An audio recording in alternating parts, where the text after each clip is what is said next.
नमस्कार दोस्तों, आज के विज्ञान वीडियो लेक्चर में आपका स्वागत है। आज हम छठी कक्षा का अध्याय विद्युत तथा परिपथ का दूसरा भाग को समझेंगे।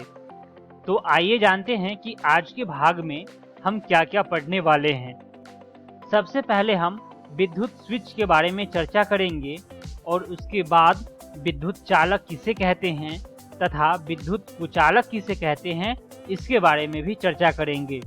तो आइए आज के पहले विषय से शुरू करते हैं और जानते हैं कि विद्युत स्विच किसे कहते हैं और इसे कैसे बनाया जाता है।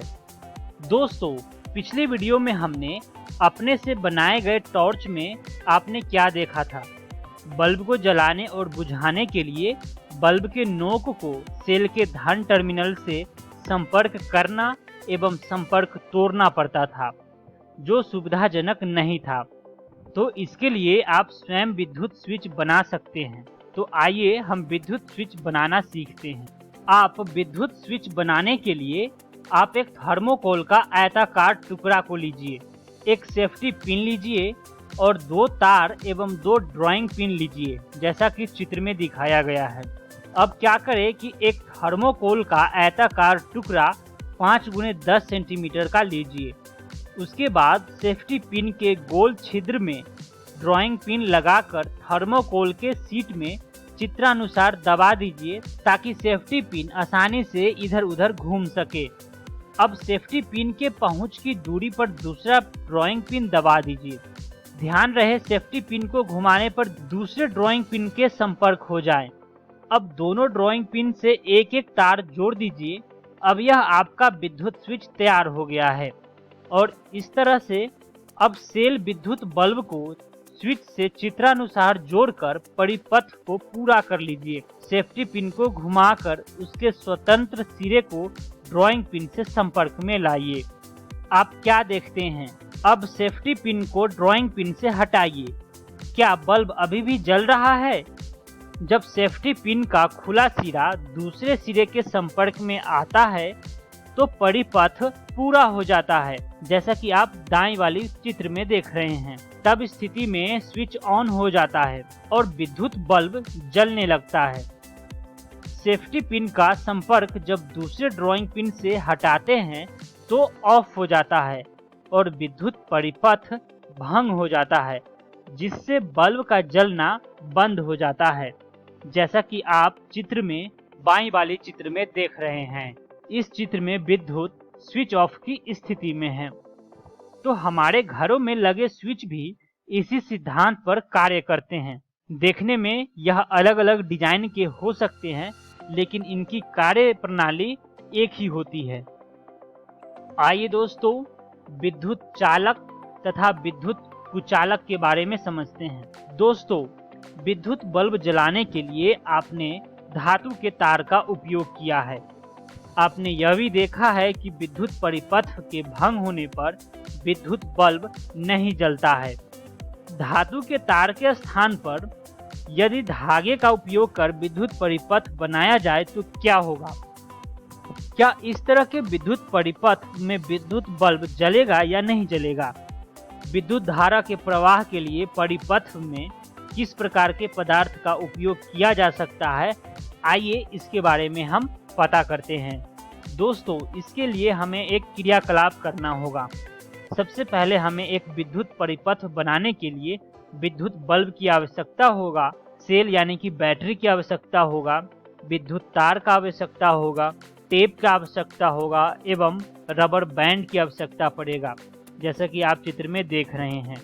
अब हम क्या करेंगे कि आसपास से कुछ अन्य सामग्री इकट्ठा करेंगे, जैसे कि चाबियां, पिन, सिक्के, प्लास्टिक का स्केल, लकड़ी का टुकड़ा, एल्यूमीनियम की पत्ती, मोमबत्ती, पेंसिल की लीड, थर्मोकोल, कागज, रबर, कांच की चूड़ी, लोहे की कील इत्यादि।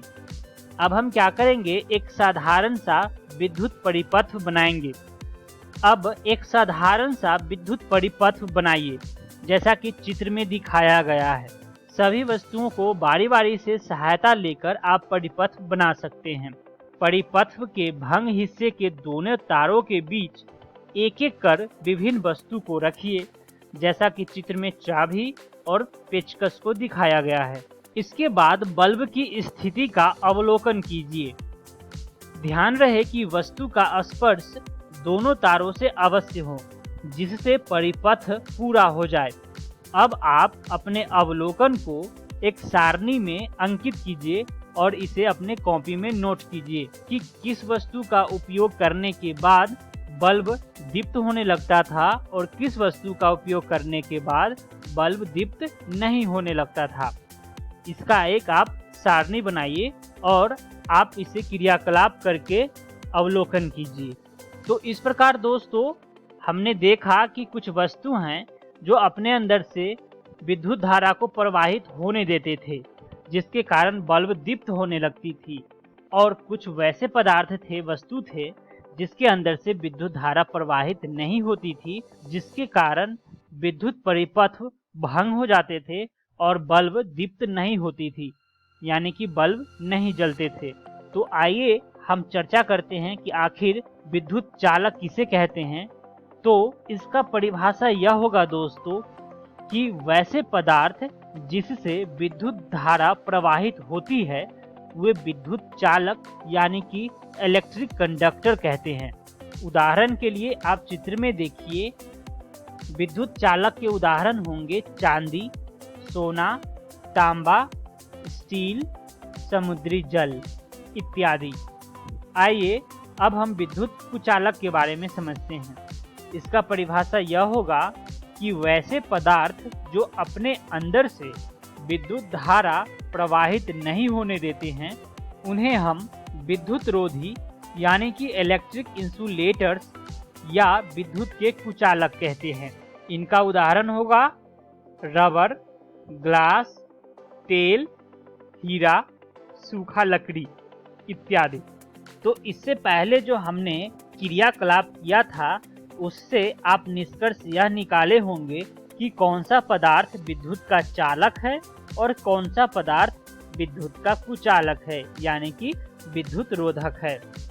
दोस्तों वैसे पदार्थ जो चमकदार होते हैं और जिनसे तार बनाई जाती हैं वे विद्युत चालक होते हैं। उदाहरण के लिए तांबा, लोहा, एल्यूमीनियम, इनका प्रयोग करके तार बनाए जाते हैं। ये सभी धातुएं विद्युत चालक होती है। दोस्तों याद कीजिए कि जब आपने स्विच बनाने की कोशिश की थी वहां थर्मोकोल शीट का उपयोग किया गया था।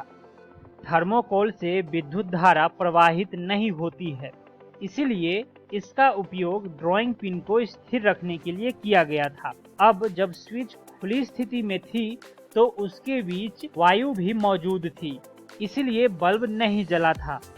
तो इससे यह निष्कर्ष निकलता है कि वायु भी विद्युत रोधक का उदाहरण है।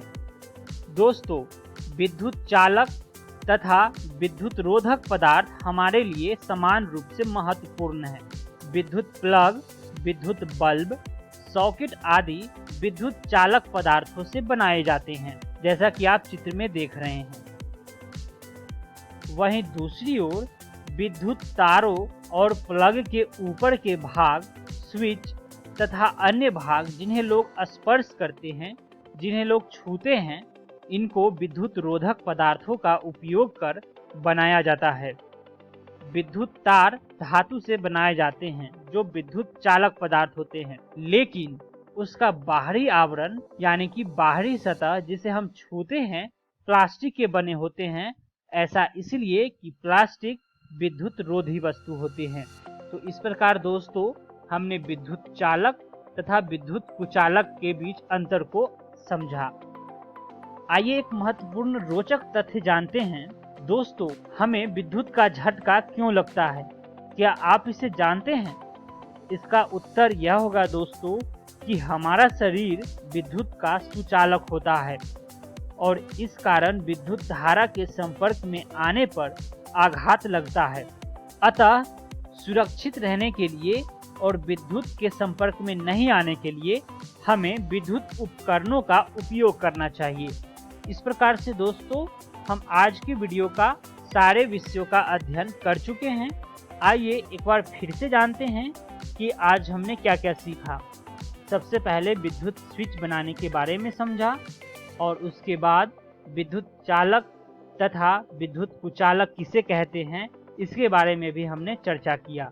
इस अध्याय को विस्तार पूर्वक पढ़ने के लिए आप JCERT की विज्ञान पुस्तक छठी कक्षा का अध्याय विद्युत तथा परिपथ से पढ़ सकते हैं। आशा करता हूं कि आप सभी को आज का वीडियो पसंद आया होगा। मिलते हैं अगली वीडियो में एक नए अध्याय के साथ। धन्यवाद।